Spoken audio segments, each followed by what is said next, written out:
और अब खबरें विस्तार से जानेंगे। बात करेंगे छत्तीसगढ़ में 24 घंटे में 2829 कोरोना के नए मामले सामने आए। 3000 से नीचे फिसला नए मामलों का आंकड़ा। 24 घंटे में 2829 नए मरीज, 56 लोगों की मौत की पुष्टि। और वहीं रायगढ़ में कोरोना से 11 मरीजों की मौत का मामला सामने आया है। सरगुजा में 210, रायपुर में 102 नए मरीज मिले और 24 घंटे में 5097 मरीज रिकवर हुए हैं। तो रायगढ़ में 216, कोरिया में 210 नए मरीज मिले, सूरजपुर में 202, बलरामपुर में 201 नए केस, जांजगीर में 178, जशपुर में 162 नए मरीज मिले। एक्टिव मरीजों की संख्या 53,480। तो वहीं कोरोना से अब तक 12,779 मरीजों की मौत हो चुकी है। और ज्यादा जानकारी के साथ संवाददाता अवधेश जुड़ गए। अवधेश, देखा जा रहा है कि 24 घंटे में 2829 नए मामले सामने आए हैं।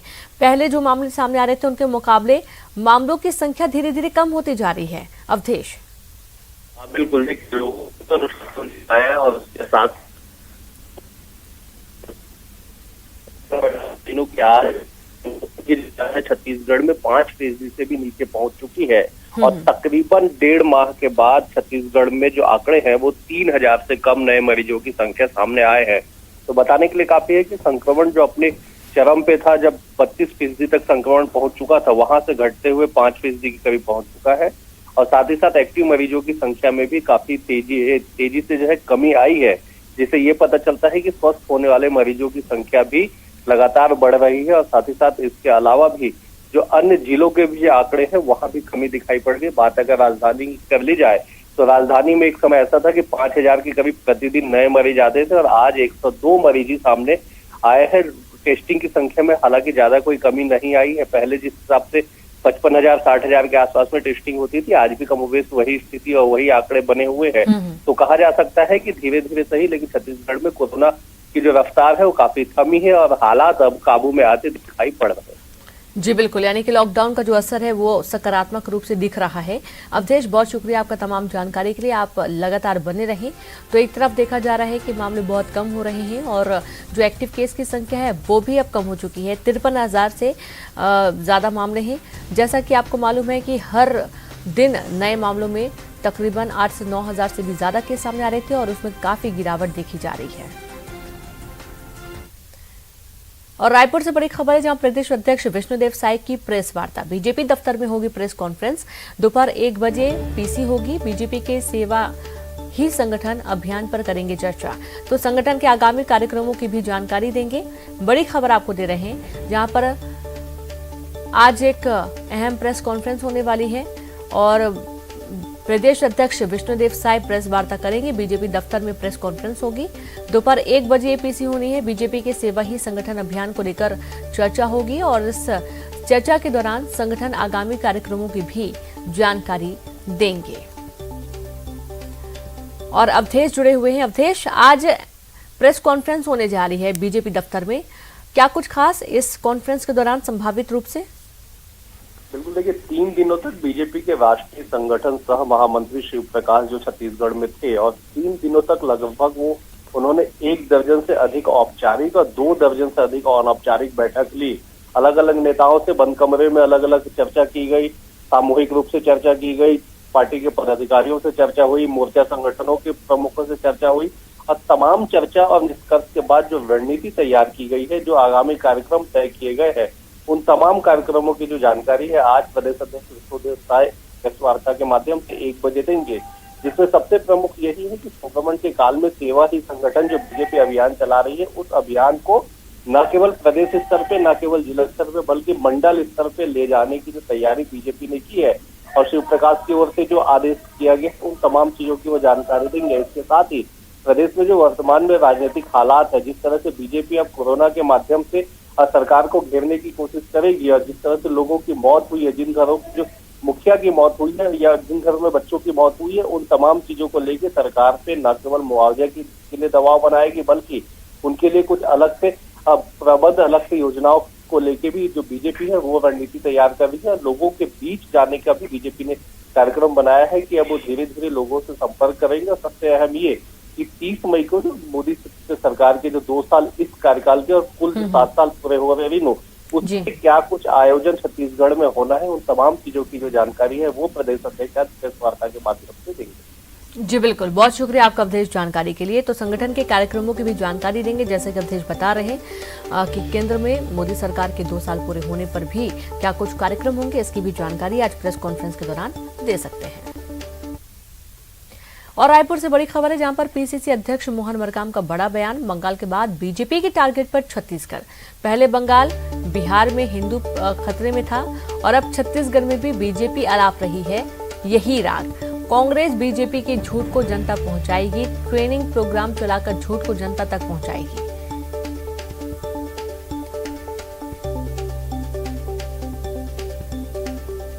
तो रायपुर से बड़ी खबर है, जहां पर बीजेपी के झूठ पर निशाना साधा। उन्होंने टारगेट किया है और यहाँ के संगठन के लोगों को जो निर्देश मिल रहे हैं उस हिसाब से लगता है जिस ढंग से पश्चिम बंगाल में हिंदू खतरे में था, बिहार में हिंदू खतरे में था, अब यहाँ भी वही राग अलाप रहे कि यहाँ के छत्तीसगढ़ के भी हिंदू खतरे में आ गए। आने वाले दिनों में हम लोग ट्रेनिंग प्रोग्राम करेंगे, चाहे प्रदेश कार्यकारिणी की हो, जिला अध्यक्षों की हो और अन्य हमारे प्रवक्ताओं की हो, ताकि हम जनता के बीच सरकार की बात, संगठन की बात हम लेके जाएंगे। छत्तीसगढ़ राज्य कोविड टीकाकरण के मामले में सभी वर्गों में उत्कृष्ट प्रदर्शन कर रहा है और केंद्र द्वारा भेजे गए वैक्सीन का 0.95% बर्बाद हुआ है, जबकि राज्य की वैक्सीन में छत्तीसगढ़ जीरो वेस्ट से भी आगे निकला। प्राप्त वैक्सीन से 2147 अधिक डोज का इस्तेमाल किया गया और राज्य के वैक्सीन के 0.29% अधिक डोज का इस्तेमाल हुआ है। केंद्र द्वारा भेजे गए वैक्सीन में 59,343 डोज वेस्ट हुए। स्वास्थ्य विभाग के प्रमुख सचिव डॉक्टर आलोक शुक्ला ने न्यूज 18 को जानकारी देते हुए बताया कि इस संबंध में केंद्रीय स्वास्थ्य सचिव को पत्र भी लिखकर पूरी जानकारी दी गई। भारत सरकार के स्वास्थ्य सचिव द्वारा कल वीडियो कॉन्फ्रेंसिंग में यह जानकारी दी गई और इसके साथ ही हेल्थ केयर वर्कर के टीकाकरण के मामले में छत्तीसगढ़ का स्थान पूरे देश में दूसरा है, जबकि फ्रंटलाइन वर्कर के मामले में सर्वश्रेष्ठ राज्यों में से है। 45 साल से अधिक आयु वर्ग के नागरिकों का टीकाकरण करने वाले बड़े राज्यों में छत्तीसगढ़ का स्थान दूसरे नंबर पर है और इस तरह से छत्तीसगढ़ में वैक्सीन के कुशल प्रबंधन, प्रोटोकॉल के सही तरीके से पालन और नियमित पर्यवेक्षण से ही राज्य को प्राप्त हो रही वैक्सीन का पूरा उपयोग नागरिकों के टीकाकरण में किया जा रहा है।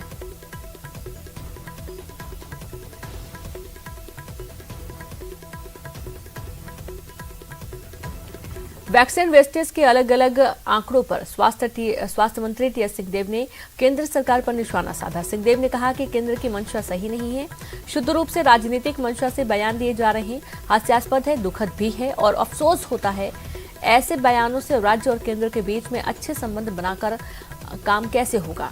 ऐसा काम केंद्र सरकार को नहीं करना चाहिए। वो चाहे तो अपना अधिकारी भेज दे, पोर्टल में कुछ और आंकड़ों में कुछ जानकारी होगी तो यह अच्छी बात नहीं है। हास्यास्पद भी है, दुखद भी है और अफसोस होती है ऐसे ही जारी किए गए बयानों से कि राज्य और केंद्र के बीच में अच्छे संबंध बन के काम कैसे होगा। माननीय केंद्रीय मंत्री जी के साथ जब वीडियो कॉन्फ्रेंसिंग हुई थी उस दिन भी इस बात को हम लोगों ने रखा था कि आपके जो आंकड़े सामने आ रहे हैं वैक्सीन वेस्टेज के संबंध में, ये राज्य के आंकड़ों से एकदम मेल नहीं खा रहे हैं। थप्पड़ मामले की जांच के लिए सरगुजा कमिश्नर ने पीड़ित का बयान दर्ज किया और सर्किट हाउस में कमिश्नर ने नाबालिग और युवक से तकरीबन आधे घंटे तक बातचीत की, फिर उनका बयान दर्ज किया। पिछले दिनों सरगुजा के कलेक्टर रणवीर शर्मा ने 13 साल के नाबालिग बच्चे की डंडे से पिटाई की थी, वहीं एक युवक को थप्पड़ जड़ मोबाइल तोड़ दिया था। वीडियो के वायरल होने के बाद कलेक्टर का ट्रांसफर कर दिया गया। बयान दर्ज करने के बाद कमिश्नर अपनी रिपोर्ट राज्य सरकार को देगी और इससे पहले पीड़ितों ने पिटाई को लेकर कोतवाली में लिखित शिकायत भी की है। कमिश्नर आए थे, वो बोला गया कि मतलब पूरा बयान लिया गया है कि क्या क्या हुआ था। मैं पूरा बताया हूँ कि जो जो हुआ था। मेरे साथ दवाई लेने गया था दवाई दुकान, फिर वही सब था। मेरे से बोला गया कि पूरा बयान बताओ तुम, फिर उसके बाद टाइपिंग कर रहे थे। मैं जो जो बोलते गया वो टाइपिंग किया गया। ये कमिश्नर मैडम ने बुलाया था और मैंने अपना पक्ष रख दिया है, बयान दे दिया। क्या बातें हुई आपसे और कितने देर तक हुई? बस यही जो भी बयान देना था अपना पक्ष मैंने रख दिया है, उन्होंने सब सुन लिया। पूरी बातें आपकी सुनी? जी, पूरी बातें सुनी। वक्त एक ब्रेक का है, हम जल्द हाजिर होंगे।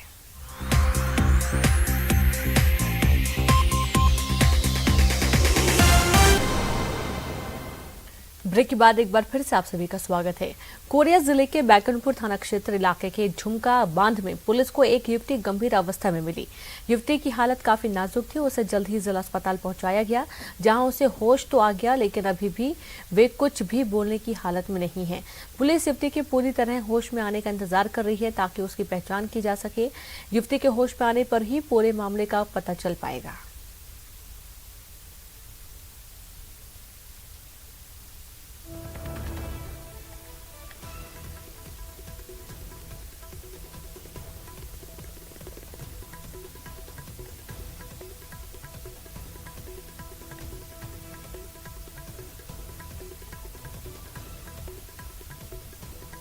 तो कोरिया जिले के बैकुंठपुर थाना क्षेत्र इलाके में झुमका बांध में पुलिस को एक युवती की गंभीर अवस्था में युवती मिली है और युवती की हालत काफी नाजुक थी। उसे जल्दी जिला अस्पताल पहुंचाया गया, जहां उसे होश तो आ गया, लेकिन अभी भी वे कुछ बोलने की हालत में नहीं है। पुलिस युवती के पूरी तरह होश में आने का इंतजार कर रही है ताकि उसे पहचाना जा सके। युवती के होश में आने पर ही पूरे मामले का पता चल पाएगा।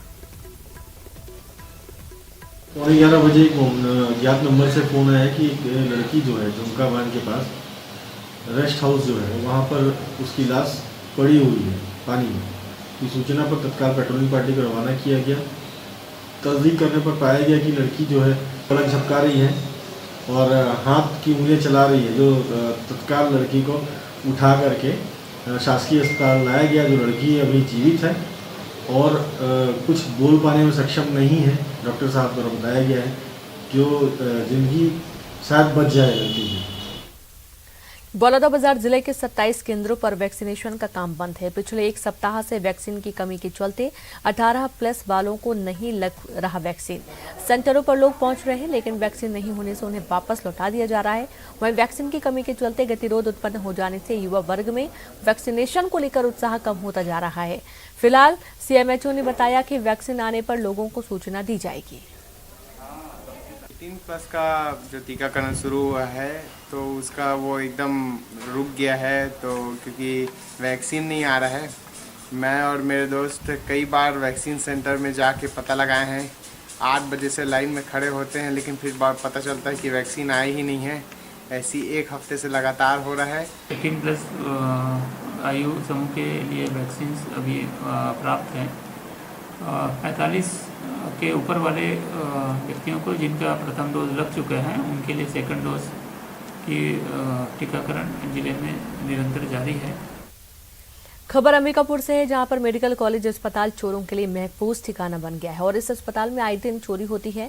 हाल फिलहाल में चोरों ने अस्पताल के MCH बिल्डिंग से 15 से अधिक भर्ती मरीज के परिजनों के मोबाइल और रुपए पार कर दिए। वहीं आरोपी नहीं पकड़े जाने से इनके हौसले इतने बुलंद हैं कि ये लोग लगातार चोरी की वारदात को अंजाम दे रहे हैं। मैं चौथा तल पर भर्ती हुआ था लड़की को लेके। रात में जब सो के 3 बजे उठा तो मोबाइल को देख रहा हूँ तो बैग में है नहीं, ना मोबाइल ना बैग। उसमें पैसा भी था 10,000 और बैग 2 मोबाइल भी था, और दोनों को लेकर जब भाग रहा था तीसरा तल में जब आए तो सिम तो मिल गया, लेकिन मोबाइल को लेकर डांट रहा था। इसी दौरान हम लोग दौड़ाए, लेकिन वो पकड़ाया नहीं, भागते गया। इस वजह से सब लोग दौड़ रहे थे। हॉस्पिटल के लोग भी निकलने लगे, दौड़ने लगे, चिल्लाया तो, लेकिन पकड़ाया नहीं, कहीं घुस गया। इनका ले गया था तो फेंक दिया है बैग रास्ता में। कितना दिक्कत है? बहुत दिक्कत है। जैसे कि आपने बताया, यदि ऐसा कुछ हो रहा है तो गलत है। हम उसका थोड़ा सा लोगों को सतर्क रहने के लिए निर्देश दिया गया है कि यहाँ पर अपना सामान, अपना मोबाइल, पर्स वगैरह अपना स्वयं सुरक्षित रखें, और कोई भी थर्ड पर्सन आता है, कोई भी ऐसा संदिग्ध लोग आते हैं, उसको तत्काल सूचित करें।